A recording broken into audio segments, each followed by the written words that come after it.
All right.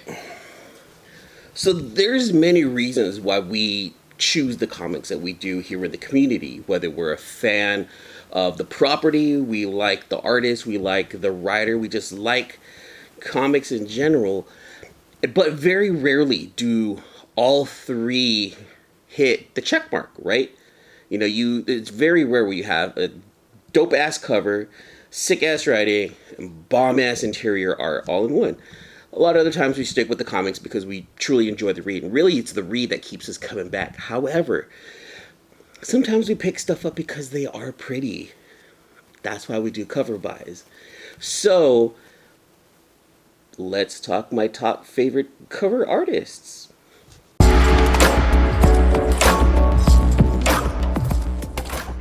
What's going on, everyone? My name is E-Man, and this is My World of Geek, and on this channel I talk to you about comic book community and pop culture. Now, before we get started, do me a favor, make sure to like, subscribe, and hit that notification bell. That way you get notified anytime I drop any one of these new videos. It helps with that YouTube algorithm. Now, let me go ahead and start by saying this. I know on my channel I open up a lot of packages from John Jang and Aaron Bartling. They are friends of the show, they are friends of the channel. I'm just gonna say, for now, let's eliminate those guys because let's keep it fair. There are some artists that I feel like, you know what, I want to showcase these artists because, in my opinion, they're freaking dope, and I just want you guys to know what grabs my attention. So with that being said, let's just say John and Aaron are more like legacy artists. They're gonna be there no matter what. They're top tier in my eyes. Let's just get that out of the way and let me share with you 5 other artists that I think need your attention. Now, one of the hardest things about this video was actually putting it in order. Which one of these artists are actually on my top, which one is my 5 and my 4, and it took me a little bit to really say, okay, let me pinpoint which one is which, and okay, this is the list that I'm very comfortable with sharing with you guys. I do want to say that what grabs my attention is abstract art, anime, graffiti, chibi, cutesy, kawaii, things like that, high contrast, high colors. That's my shit. That's the stuff that I really, really enjoy. I want to get it all if I could.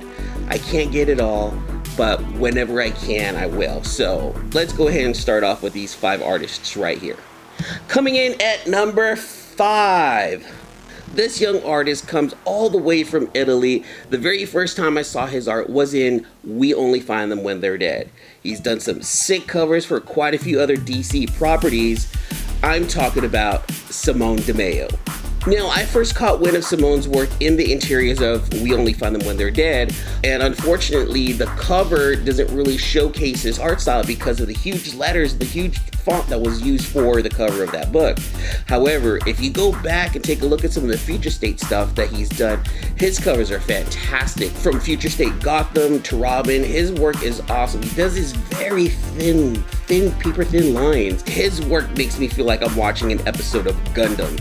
Now, he's got this very futuristic, dark, almost robotic look to it, and that's what gravitated my eyes to his work. It feels very Gundamish to me, and that's the reason why he's at number 5. You can find Simone's work in upcoming issues of Brave and the Bold. He's going to be handling the interiors, and I've already saw some of the covers for this, and they look absolutely fantastic. If you don't know who Simone De Mayo is, make sure to follow him on Instagram. Also, take a look at his webpage. I'll make sure to drop all of that information down in the description below.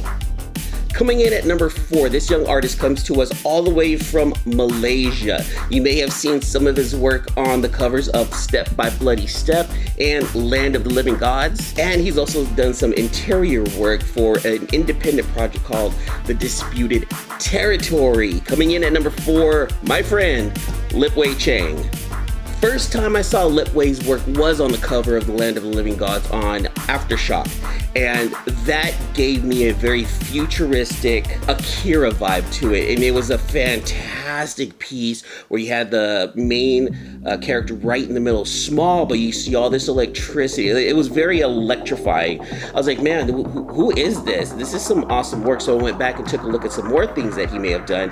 He's done stuff for World Tree, and he also has a cover for Step by Bloody Step. Both covers I have, and they're fantastic. If you haven't seen any of Lipwei's art, you guys want to check out his Instagram. He's got this manga anime look to it right there. Big eyes. It's awesome. I absolutely love this style. Lipwei style is right up that manga anime alley, and it's one of those things where, man, I really want his work out there more. I want everyone to notice and take notice of Lipwei's work. Amazing young man too, and a huge shout out to his wife also, because she's the one that does the coloring for his work. Man, both of them working in tandem just gives this, again, just very vibrant anime look to his covers. So coming in at number 4, one of my favorites, Litway Chang. Make sure to follow him on Instagram. I'll go ahead and leave his information down in the description below. Coming in at number 3, all the way from Barcelona, Spain, this young man got his start back in 2012. He's also tied to Al Ewing's We Only Find Them When They're Dead. You can also find his work in Image Comics, Son of the Devil, and Harley Quinn. He's even done covers for Something Is Killing the Children, and he's also done a Legend of Zelda, Tears of the Kingdom for this Spanish magazine called Games Tribune. Coming in at number 3, Toni Intante. Just like Simone De Mayo, I ran into Toni's work on the covers of We Only Find Them When They're Dead. His art really makes me feel like I'm in the middle of a battle, not unlike Evangelion. His lines are sharp, the scenery that he creates looks just like a screen capture, something that you want to put up on wallpaper for your computer. Absolutely gorgeous work. If you haven't run into Toni Infante's work, I highly recommend you check out his website or his Instagram. Again, description to his information down in the description below. See, and then Toni covers so many forms of geekdom, from video games to comics. He kind of covers everything. So, my recommendation at number 3, Toni Intante. I hope you guys are liking this little list that I came up, and if you do me a big favor, hit that thumbs up button, and do me a favor, down in the comments below, let me know who are some of your favorite cover artists. You know, it helps with that YouTube engagement, because that's what YouTube likes now, is to see people engaging with other people. Drop an emoji, drop a comment, drop a, exclamation mark down in the comments below. Just let me know what you guys think about this video.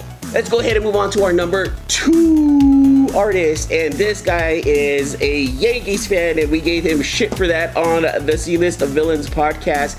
He is out here in the Bay Area. You may have seen his work in Spawn, on the covers of Something Is Killing the Children, and you've definitely seen his work on the cover of Berserker #1, the 1 in 1,000 ratio variant. I am talking about our friend Jonboy Meyers. I had the privilege of finally meeting Jonboy at San Diego Comic-Con this year, and it was super cool to finally meet him. It was super chill, super down to earth. I love that guy. Most of all, I love his work. His work, it makes me feel like I'm playing Street Fighter. I just feel like I'm in the middle of battle. There's Ryu, there's Blanca, there's Chun-Li in there, and the way he draws, it makes me feel I'm right in the middle of it all. His covers look like they're a cover for a video game about, just destroying everything in the world. I just love how dynamic his art is. Thick lines, super sharp hair. It almost reminds me of being dropped right into the middle of My Hero Academia. It gives me very much All Might vibes. I love Jonboy's work, and the very first time I ran into his work was the Berserker 1 in 1,000. Keep in mind, I'm relatively new to collecting, so I really couldn't go back and take a look at other artists before, but the way I got to know them is through their work when they were brought to us on the C-List Villains podcast. Make sure you head on over to his website, pick up a couple of prints from Jonboy, because you know what, I don't think you'll be disappointed with his work. And if you don't know what his website is, make sure to take a look at the description down below, because I'm going to leave all the information for all of these artists down there, okay? Before getting to number 1, I'm going to go ahead and bring up some honorable mentions. I'm going to go ahead and talk about Oshred and Ryan Berry. Those 2 artists have a fantastic look to their work. Oshred has done the covers for World Tree 1 through 5 through No Mask Comics. I'm waiting for those books to come in, because Oshred is going to be showcased here on this channel, where we're going to be doing a creator's mail call. I'm going to be unboxing all 5 of them, and I'm going to have her talk to us about it, because they are connecting covers. So want to know what her process is, why she chose the looks that they look, because they look like movie posters and homages to famous movie posters. I love her work. It looks super, super dope. Very eerie, very fantastical look, but very horror-ish. And it's completely different from everyone else's work on the top 5. But I wanted to mention it because I just discovered her very recently. She's up and coming, and I have all of the hope for her in the future. So keep an eye out on this channel. Make sure to like and subscribe because she is coming soon, and we're going to be doing a creator mail call with her. Ryan Berry's the other artist that I want to mention. Look at his Void Rivals #1 third print. That mech style to Jetfire is freaking dope. Freaking dope. I'm not trying to cuss because I want the kids to actually watch this one right here. I love the mech look that he gave to Jetfire. I love how he looks like a straight up Gundam in that one. I love the detailing that he put on Jetfire's armor. If you haven't checked it out, go check out. I'm probably gonna post it right here, probably like right here. And I'm really, you know what, crossing my fingers that we can probably get him on the C-List Villains podcast to talk a little bit more about his art, because his art is super, super dope. So, honorable mentions, Oshred, Ryan Berry, go check him out on Instagram. Okay, we're down to my #1 cover artist, hailing all the way from the ATL, Atlanta, Georgia, weighing in at an undisclosed amount, because I'm not going to ask her how much she weighs. You don't do that to women.